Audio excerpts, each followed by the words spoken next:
पहले मैं किसी की सीट खा रहा था अपने सिलेक्शन से, अब कोई मेरी सीट खाएगा। कंपटीशन है तो होता है, कंपटीशन में आप एटलीस्ट आप ले सकते हैं। बट जब अगर आप ड्रॉप ले रहे हो तो आप टारगेट बना के चलिए कि आपके एटलीस्ट आप 700 का टारगेट आप बना के चलिए। क्योंकि पूरी पीडीएफ मैंने निकाल चुकी है।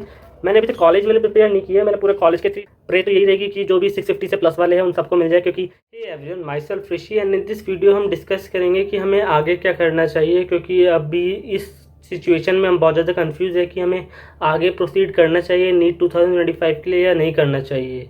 क्योंकि सिंस वी ऑल नो कि येस्टरडे ऑनरेबल सुप्रीम कोर्ट की जजमेंट आई है कि फॉर नीट 2024 रीनीट नहीं होने वाला है।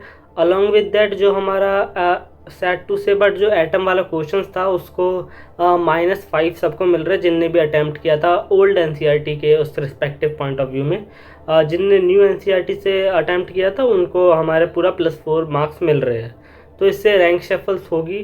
प्रोबेबिलिटी है कि रैंक में ज़्यादा अंतर नहीं आएगा, बट आने वाले कम से कम 2000 या 3000 का अंतर आएगा। तो अगर मैं आपको अपना बताऊं तो मेरा पहले सिलेक्शन हो रहा था और अभी मेरा सिलेक्शन एकदम स्लिम चांसेस हो गए हैं। शायद नहीं भी हो मेरा सिलेक्शन, अगर मैं ऑनेस्टली अगर आपको मैं बताऊं तो।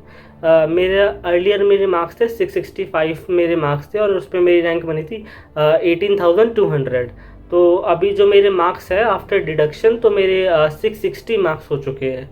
तो मुझे एक्सपेक्टेड है कि मेरी एटलीस्ट 21 या 22,000 मेरी रैंक हो जाएगी। मैं जनरल कैटेगरी से हूँ तो मेरे चांसेस बहुत ज़्यादा कम हो जाते हैं। जिस मैं स्टेट से बिलोंग करता हूँ उस स्टेट में तो मेरे पूरे ये नेग्लिजिबल चांस है। बचा ऑल इंडिया से थोड़े बहुत चांस है। तो अभी सब बच्चे कंफ्यूज होंगे कि हमें आगे क्या करना चाहिए। तो मैंने सोचा कि मैं एक वीडियो बना दूं कि एक NEET aspirant point of view से दूसरा नीट एस्पिरेंट को क्या करना चाहिए। क्योंकि इस वक्त हम सबको टुगेदर होना चाहिए कि अचानक से जो हम सोच रहे थे हमारा सिलेक्शन हो रहा है वो एक ही दिन में एक ही रॉयर ने अचानक से सबके सिलेक्शन एकदम अप एंड डाउन कर दिए पूरे। जिनको लग रहा था सिलेक्शन होगा अब उनके नहीं हो रहे सिलेक्शन। एमबीबीएस वालों को अब बीडीएस की ज़रूरत पड़ रही है। पहले मैं किसी की सीट खा रहा था अपने सिलेक्शन से, अब कोई मेरी सीट खाएगा। कंपटीशन है तो होता है, कंपटीशन में एटलीस्ट।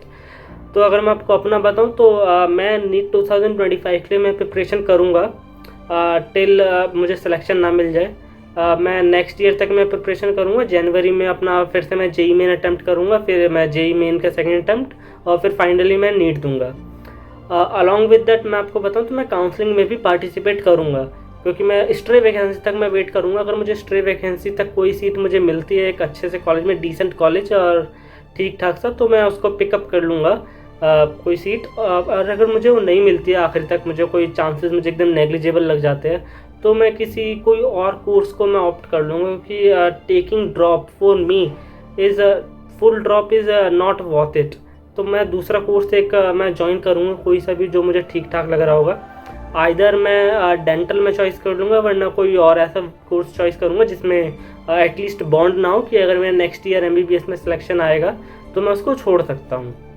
अगर मैं आपको प्रिपरेशन के लिए बताऊँ कि मैं अपनी प्रिपरेशन कैसे कर रहा हूँ तो मैंने अभी देखिए, आप अगर आपको प्रिपरेशन करनी हो तो आप आइदर आप यूट्यूब से आप देख सकते हैं। यूट्यूब में बहुत सारी सीरीज़ डली है फ्री की नीट की सीरीज़, तो आप उससे भी प्रिपरेशन कर सकते हैं। वरना आपको पता है कि अलग सर यकीन बैच को फ्री कर रहे हैं 600 अबव के लिए, तो आप उसको भी आप फॉलो कर सकते हो। बट मैं अगर आपको बताऊं तो मेरा जो नीट यकीन 2 था ईयर 2024 के लिए, उसकी जो वैलिडिटी थी वो नेक्स्ट ईयर के लिए कर दी गई है। तो मैं उसी में मैं उसको फॉलो करूँगा। एक अपना शेड्यूल बना के मैं उसको पूरा फॉलो मैं करने वाला हूँ। शेड्यूल मैं अपने ये टेलीग्राम पे भी अपलोड कर दूँगा। अगर आपको देखना हो तो आप टेलीग्राम पे भी आप देख सकते हो। रिगार्डिंग दी काउंसलिंग पार्ट, अगर मैं आपको अपना काउंसलिंग के बारे में बताऊं कि मैं काउंसलिंग के लिए मैं कैसे प्रिपेयर कर रहा हूं, तो देखिए मैंने पूरी पीडीएफ मैंने निकाल चुकी है। मैंने अभी तक कॉलेज मैंने प्रिपेयर नहीं की है। मैंने पूरे कॉलेज के 355 टिल नाउ, मतलब लास्ट ईयर के लिए 355 कॉलेज थे, मैंने सबके नाम निकाल दिए। मैंने पूरी लिस्ट बना चुकी है और ये मेरी लास्ट ईयर थी। मैंने यूट्यूब चैनल से मैंने डाउनलोड की थी पूरी लिस्ट कि कट ऑफ क्या थी। मैंने अलॉन्ग विद दैट मैंने बॉन्ड स्टेटस के बारे में भी पूरी निकाली है। ये आपको पीडीएफ टेलीग्राम पे मिल जाएगी। आपका अगर आपको हेल्प मिल रही हो आप इससे तो हेल्प ले सकते हो। एटलीस्ट मेरा ना हो तो आपका तो हो ही जाए। तो मैं इससे कर रहा हूँ, मैं अपनी एक काउंसलिंग लिस्ट भी बना लूँगा। मैं लास्ट तक पार्टिसिपेट करने वाला हूँ काउंसलिंग में। आप भी पार्टिसिपेट करो। बेशक आपके 650 मार्क्स आ रहे हैं तो स्टिल आप पार्टिसिपेट करो। आप एमबीबीएस के लिए, अगर आपको एमबीबीएस चाहिए वरना आपको ये फील्ड आप छोड़ रहे हो कि आपका सोच रहे हो कि आप गिव अप कर रहे हो कि आपका हो गया, अब नहीं होने वाला इतना स्कोर करने के बाद भी। तो ऑनेस्टली बताऊं तो आप एक बार आप अच्छे से सोच लीजिए, अगर आपको लगता है कि आप कर सकते हो अभी आप स्टिल, तो आप ड्रॉप ले लीजिए। फुल ड्रॉप मत लीजिएगा। आप पार्शियल ड्रॉप तो आप एटलीस्ट आप ले ही सकते हैं। बट जब अगर आप ड्रॉप ले रहे हो तो आप टारगेट बना के चलिए कि आपके एटलीस्ट आप 700 का टारगेट आप बना के चलिए। क्योंकि हम जैसे कि लास्ट ईयर में आपको बताऊं तो लास्ट ईयर हम लोग टारगेट बना के रखते थे कि हमारे पास 630 मार्क्स आ जाएं, तो 630 मार्क्स पे हमें एटलीस्ट हमें स्टेट डोमिसाइल से मुझे सीट मिल जाती है। बट जब रिजल्ट आया तो एकदम अपोजिट आ चुका है। तो हमें एकदम सेफ सोच के हमें 700 टारगेट करना चाहिए कि नेक्स्ट ईयर अगर ये सब फियास्को हुआ अगेन तो हमें एटलीस्ट हमें एक सीट तो मिल ही जाएगी। क्योंकि अगले साल की कोई गारंटी नहीं है कि ये कट ऑफ कितनी जाएगी, या तो 700 चली जाए, वरना हमारी जो अभी 660 है उससे नीचे चली जाए, वरना 660 है, तो कोई गारंटी नहीं है। तो अगर आपको रिस्क लेना है तो आप रिस्क ले सकते हो, वरना आप बाकी फील्ड भी आप एक्सप्लोर कर सकते हो। क्योंकि सभी फील्ड अच्छी होती है अपने अपने पॉइंट ऑफ व्यू से। आप क्योंकि आपको वो है कि आपको कौन सी फील्ड पसंद है। अगर आपका मन लगता है कि आपको MBBS ही करनी है, वरना आपको दूसरी फील्ड आपको करनी है, तो वो कर सकते हैं। इम्पॉर्टेंट ये है कि आप उस फील्ड में जाके आप मेहनत करें, आपको सक्सेस ज़रूर मिल जाएगी। जैसे कि अगर मैं आपको अपना बताऊं, 5 मई के बाद मुझे लग रहा था कि मेरा सिलेक्शन हो गया है ईजिली, तो मेरा रैंक एटलीस्ट मैं एकदम इन्फ्लेशन मान के मैं मान रहा था कि मेरी रैंक 10,000 के बिलो आएगी। बट जब रिज़ल्ट आया तो एकदम अनएक्सपेक्टेड 18,000 मेरी रैंक बनी। तो उस समय मुझे बुरा तो लगा, 18,000 मेरी अप्रॉक्स रैंक बन गई है। तो उसके बाद फिर मैंने कुछ दिनों के बाद, एक हफ्ते के बाद उसको मैंने मान लिया कि चलो ठीक है, हमारी इतनी रैंक आई है, एटलीस्ट सिलेक्शन तो हो ही जाएगा। उसके बाद हमें जब ये सब कुछ हो गया दोबारा से, अब फिर मैंने मान भी लिया, फिर एटलीस्ट हमें अचानक से 5 मार्क्स मैंने काट लिए। मैं जो बॉर्डर लाइन पे था, मैं वो एक्सट्रीम बॉर्डर लाइन पे पहुंच चुका हूँ। तो बुरा तो लगता है कि अब मेरा सिलेक्शन हो रहा था, अब वो नहीं हो रहा है सिलेक्शन। बट कंपटीशन है, हम ऐसे हार नहीं मान सकते। बेशक हमें इस फील्ड में सक्सेस ना मिली हो, हमें किसी और फील्ड में सक्सेस मिल सकती है। क्योंकि सब बच्चों ने मेहनत किया, जो 700 भी जो स्कोर कर रहा है उसने भी मेहनत की होगी, इसलिए उसके मार्क्स आ रहे हैं। बेशक मैंने मेहनत नहीं की होगी, या मैंने कहीं मेरी कोई इम्प्रूवमेंट की कोई एरिया मेरा बच गया होगा, इसलिए मेरा स्कोर उतना नहीं पहुंच पाया, मेरा 660 हुआ। तो होता है कंपटीशन में।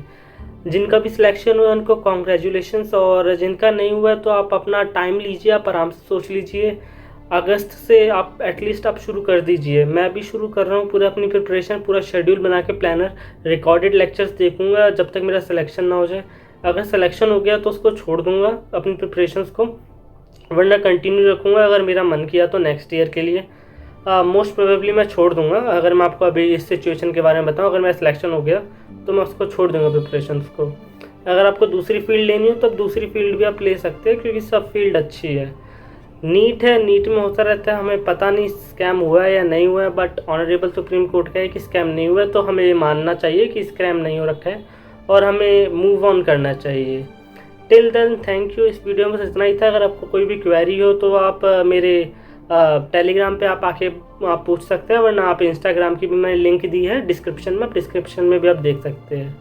अगर आपको वीडियो अच्छी लगी हो तो आप सब्सक्राइब कर सकते हैं। मैं अब इतना ज़्यादा फ्रिक्वेंट तो नहीं रहूँगा वीडियो अपलोड करने में, क्योंकि मैं अब खुद भी पढ़ूँगा। आइदर कि मैं स्टडी व्लॉग शायद मैं अपलोड कर दूँ, बट उसके भी बहुत ज़्यादा मिनिमम चांसेस है।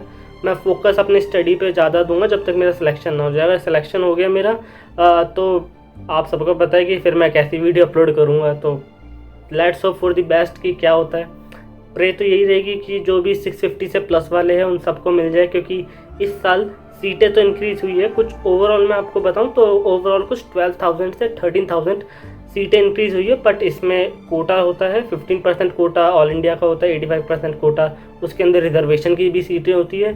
तो वो बात अलग है। अगर आपको उसमें वीडियो चाहिए तो आप कमेंट सेक्शन में बता सकते हैं, मैं उसमें अलग से वीडियो मैं बना दूँगा। Till then thank you.